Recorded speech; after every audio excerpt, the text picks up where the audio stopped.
Now, WLOX presents the Friday Night Football Showdown Halftime Update. Proudly sponsored by Champion Chrysler Dodge Jeep Ram and Oak Trust Insurance Group. And hello everybody, welcome in. Thank you so much for joining us here tonight.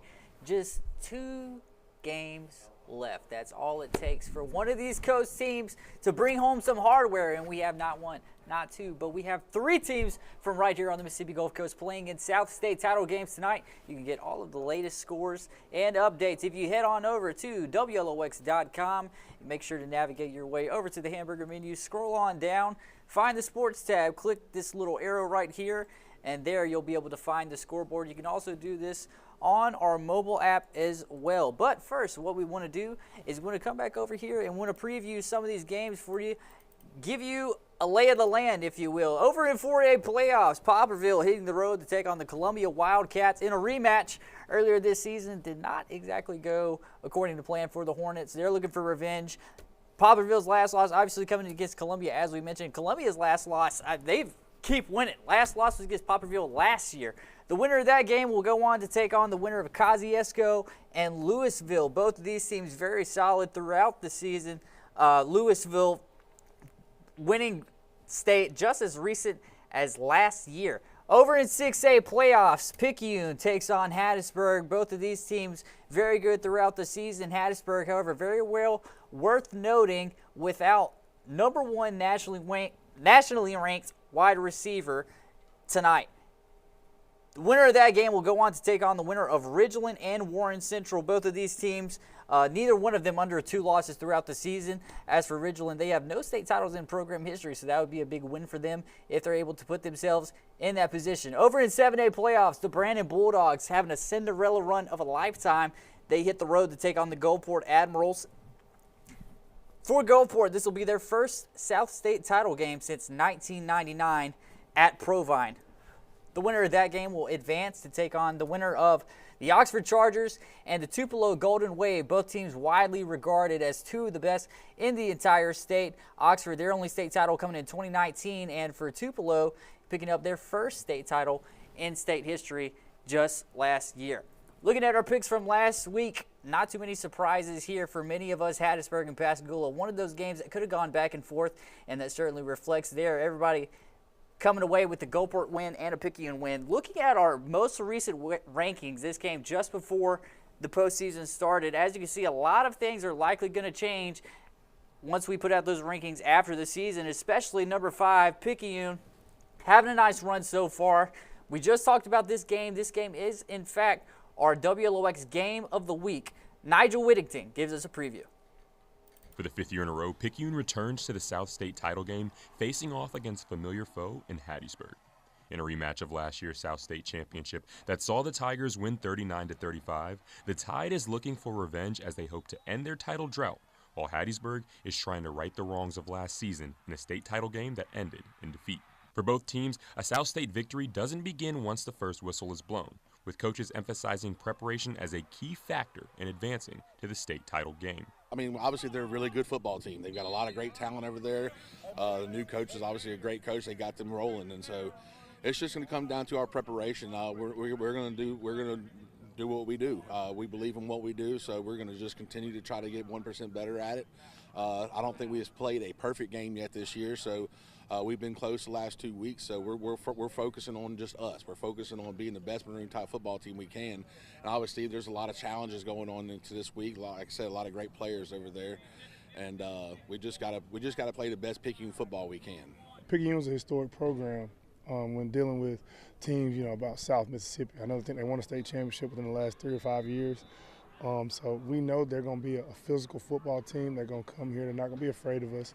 They're going to try to hit us in the mouth, so we must be ready to match their intensity and match their physicality for the entire game. Both teams are explosive on offense, and while Hattiesburg has been without top wideout in the country Tristan Keys, Davion Young is another name on the outside the Tide will definitely have to keep an eye out for. Young has tallied over 1,500 all-purpose yards and 24 touchdowns while holding offers from schools like Southern Miss and Arkansas State. For the Tide, both of their trenches are covered, with Vanderbilt commit Mitchell Smith creating holes in the run game and Alabama commit Nolan Wilson making opposing QB's nights miserable. But the real star of Picayune has been running back Xavier Dennis, who has 32 total touchdowns or rushing for 2,600 yards. He's electric.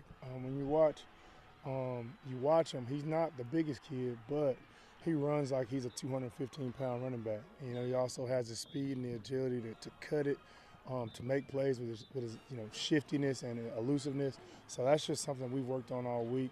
We can't tackle him one-on-one all night. We must be ready to make sure that we gang tackle him and keep him from being able to cut it back and going against the grain, which is something that he's really, really good at. The Tide has been unable to make it past South State the past 2 years, with the team leaning on its group of seniors who are eager to get Picayune over the hump. The stakes are higher, and obviously we're 0-0 this week. We're trying to go 1-0, and we're just going to lean on these seniors who's been here. Obviously they haven't pushed past this round. We've made it here the last 2 years. We haven't been successful, so these seniors got a bad taste in their mouth. I think they're willing to help try and push forward, and they've really taken a lot of leadership on this football team for that. 2 teams enter, but only one can advance, with the Tide and the Tigers set to clash in Hattiesburg at 7 p.m. And taking a look at that game at halftime right now, Hattiesburg up by just one score, 20-13. A lot of big bang plays so far in this one. I believe a 60-plus yard touchdown from Xavier Dennis to put Picayune on the board there to begin with. However, still have some catching up to do there in that second half. The winner of this game will go on to face either Ridgeland or Warren Central, as we mentioned earlier. Right now, the Vikings out to a 24-14 lead. Moving on to 4A, we take a look at Poplarville and Columbia. Let me tell you, earlier in the season, this game did not go like this. However, I will say Poplarville, Columbia did stay kind of even throughout the first quarter, second quarter of that game. Their first meeting, however, Columbia came out of the gates in the back half and blew it wide open. But right now, Poplarville is still in the lead by just 1 point, 7-6. Also the same story in the North State title game for 4A. Kosciuszko up by just a field goal at halftime. Over in 7A, we have Gulfport versus Brandon, and right now, Gulfport just running away with it. That says second quarter, but this is halftime, and if we refresh this, it would probably come up, but we're just going to pretend that it says halftime. 33-0. Gulfport in the lead. The winner of that one goes on to take on either Oxford or Tupelo. Right now, Oxford up 20-7 at halftime. And what we're going to do before we let you go here is we're going to go around and take a look at all of the other districts, because why not? I mean, those aren't the only state title games happening, okay? So we go on, we take a look at the 5A bracket right now. We saw Laurel earlier just last week defeating Stone to take that spot in the South State title game. They take on Brookhaven tonight. You also have West Point. They very common. Very, very, very, very, very common that they're in this game. I cannot stress this enough. And you go, you pull up the stats. I don't even know the exact year, okay? I think it was like 1947 that they weren't in the North State title game.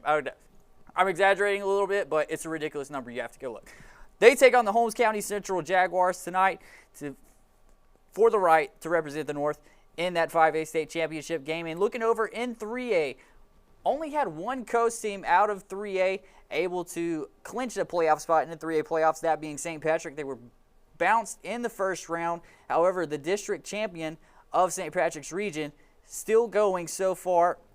You also see Raleigh versus Seminary in that South State title game. Raleigh, we saw them earlier this year on the coast, giving D'Iberville a run for their money in that very first week.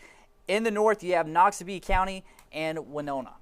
Over in 2A, you got Heidelberg and Mize out of the south. Heidelberg also giving a few coast teams a run for their money so far earlier this year, able to down Harrison Central in those early weeks. Up north, you got Kemper County and East Webster.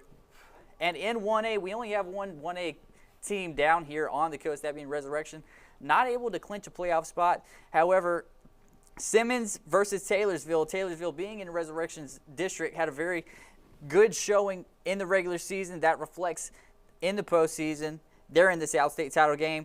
They'll take on the winner of Biggersville and Calhoun City. But for now, that will do it for us here tonight. If you want all of those latest score updates, make sure to visit WLOX.com to get all of those. But until then, One more week, guys. One more week, and we will have state title games. Hopefully, we'll have one of our teams down here playing in one of those games, but that is yet to be seen. Make sure to tune in to WLOX on ABC and CBS later tonight to get all of those latest highlights and updates. Until next week, guys, I'm Dylan Jones. Thanks for joining.